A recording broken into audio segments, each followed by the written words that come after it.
Hello friends, welcome welcome welcome to my YouTube channel के coachings नवीपना में। आज हम बात करने वाले हैं मद्रास, जो कि अब चेन्नई है। चेन्नई ज़िले के एक छोटे से ज़िले तंजौर ज़िले के एक छोटे से गांव इडोर गांव के एक छोटे से स्कूल की स्टोरी बताने वाले हैं।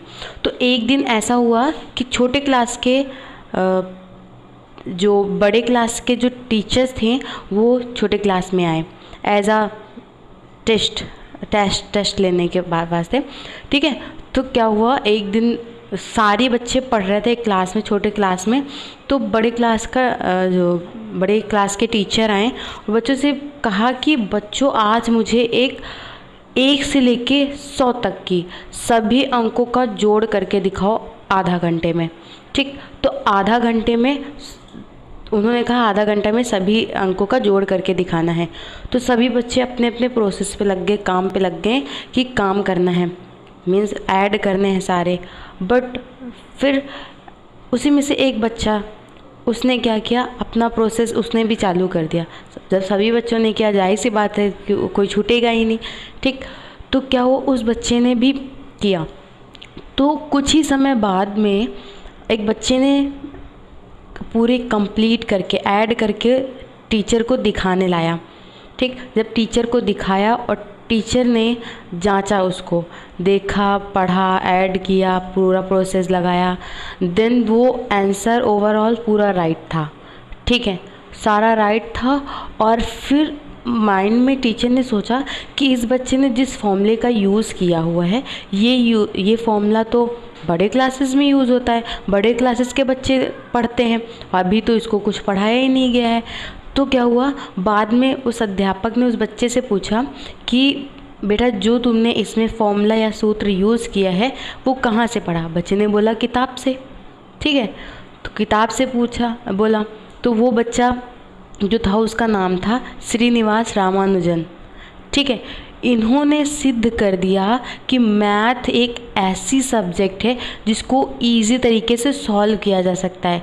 वो अपनी मैथ पढ़ते थे, किस तरीके से पढ़ते थे, वो नंबर्स को एज अ गेम की तरीके माइंड में रिकॉल करते थे, कोई भी ट्रिक लगाते थे, अपने आप से समझते थे।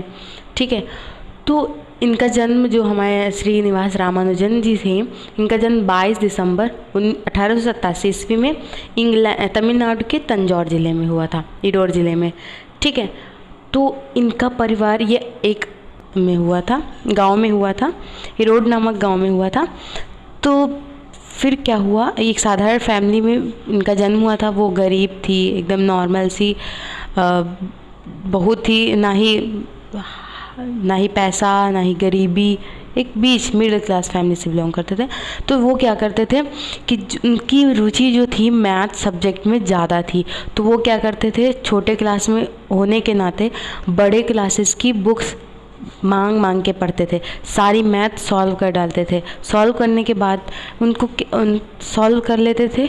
फिर क्या होता था, उन्हीं बुक को अच्छे से पढ़ लेते थे ताकि उनका जो किताबें लाने का खर्च वो बच जाता था।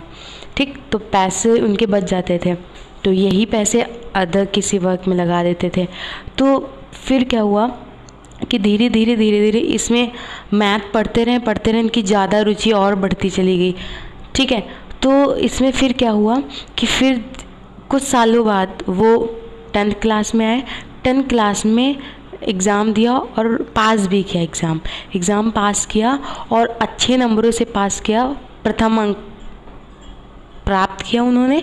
और जो है इनको जो है गणित में रुचि होने के कारण कुछ गणितज्ञ ने इनको एक गिफ्ट दिया, उपहार दिया। उस उपहार का नाम था जॉर्ज सुब्रिज। ठीक है, फिर धीरे धीरे ये प्रोसेस चलता रहा। फिर वो 12th में आए। 12th में आने के बाद में गणित को ज़्यादा टाइम देते थे, अदर सब्जेक्ट को कम देते थे।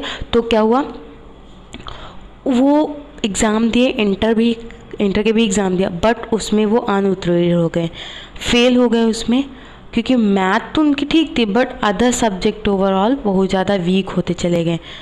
ठीक, तो फिर क्या हुआ, फिर जब गणित में इनका ज़्यादा रुचि बढ़ती चली गई और भी बढ़ती चली गई, तो महान गणितज्ञ गणितज्ञ जो है जब वो उत्तीर्ण हो गए, फिर एक बार एग्ज़ाम दिया, फिर अनुत्तीर्ण हो गए। ठीक, अनुत्तीर्ण होते चले गए, 2 बार इंटर में फेल हुए, अनुत्तीर्ण हुए। बाद में इन्होंने क्या किया, वो जॉब की तलाश में 16 साल की उम्र में इनके शादी हो गई। फिर ये जॉब के तलाश में चले गए। जॉब की तलाश, जब जॉब नहीं मिली तो सोचा कि कुछ तो करना ही है, घर चलाना है। तो उनको मद्रास ट्रस्ट पोस्ट के दफ्तर में, ऑफिस में इनको एक क्लर्क की जॉब मिल गई, जिससे इनका खर्चा पानी चलता रहा। जब वो ऑफिस में सारा वर्क करते थे, जो ऑफिसर्स होते थे, हेड होते थे, वो अपना काम बाहर कुछ इम्पोर्टेंट वर्क कंप्लीट करने के लिए जाते थे। तो वो जो रामानुजन जी थे, वो क्या करते थे, वो उसी रूम में बैठे रहते थे। उस रूम में बैठे रहते थे तो क्या करते थे, रूम में बैठे रहते थे और वो मैथ सॉल्व किया करते थे, कुछ ना कुछ फॉर्मूले और कुछ भी मेथड ट्रिक्स वो सब बनाया करते थे। तो एक दिन क्या हुआ कि एक ऑफिसर ने देख लिया और उनको देखा, उनकी कॉपी में देखा कि तमाम उनके ड्रॉल में तमाम सारे पेज फॉर्मूले मैथ के सारे लिखे हुए हैं। तो क्या किया उन्होंने क्या किया, सोचा कि ये रामानुजन जो हैं ये इस गद्दी पे बैठने के लायक नहीं है। वो बहुत ही ज़्यादा गुस्सा गए। उन्होंने बोला ये तो इस गद्दी पे बैठने के लायक नहीं, ये तो बहुत ही महान है, क्योंकि इनको एक से एक चीज़ गणित में आती है, हर एक मेथड ये सॉल्व कर रहे हैं, खुद बना रहे हैं फॉर्मूले।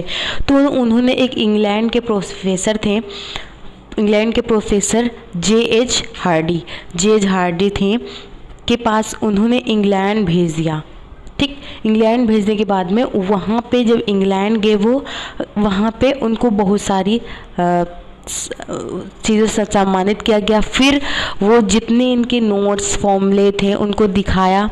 ठीक, दिखाने के बाद में जे.एच. हार्डी जो थी उन्होंने दिखाया और बहुत सारे गणितज्ञ को दिया। उन्होंने बहुत सारी उनको कहा कि जो है इंग्लैंड के प्रसिद्ध संस्था रॉयल सोसाइटी से प्रोत्साहित किया गया 1918 ईस्वी में। ठीक है, और एक फेलो के रूप में सम्मानित किया गया कि हमारे सम्मानित सदस्य हैं, इनको हर एक चीज़ आती है मैथ से रिलेटेड। ठीक, तो फिर धीरे धीरे ये प्रोसेस चलता रहा। फिर कुछ समय बाद ये मानसिक, जब प्रॉपर वर्क करते रहोगे माइंड से, तो क्या होगा, कुछ ना कुछ इफ़ेक्ट पड़ेगा। ठीक है, तो वो यही करते थे कि काम के अलावा अपने हेल्थ का ख्याल नहीं रखते थे, खाने पीने पे ध्यान नहीं देते थे, माइंड पे प्रेशर ज़्यादा डालते थे। तो क्या हुआ, धीरे धीरे इनका स्वास्थ्य बिगड़ता चला गया। स्वास्थ्य बिगड़ने के बाद में क्या हुआ कि कुछ समय बाद 26 अप्रैल सन 1920 ईस्वी में इनकी मृत्यु हो गई। और जब इनकी मृत्यु हुई थी तो ये थे 33 वर्ष के। कितने वर्ष के थे? 33 वर्ष के थे। तो जब इनका निधन हुआ था तो प्रोफेसर जे.एच. हार्डी ने कहा था कि हमारे बीच से एक अमूल हीरा जा रहा है, आज गुजर रहा, अब बीच में नहीं रहा हमारे। ठीक है, तो बहुत ज़्यादा दुख हो, क्योंकि एशिया के सबसे बड़े अगर कहा जाए गणितज्ञ यही थे, सबसे पहले इनको सम्मानित किया गया था पुरस्कार से। ठीक है, तो दोस्तों वीडियो अच्छी लगी हो तो लाइक सब्सक्राइब एंड शेयर। आपको रामानुजन के बारे में जो कुछ भी पता है तो प्लीज़ कमेंट बॉक्स में ज़रूर बताइए।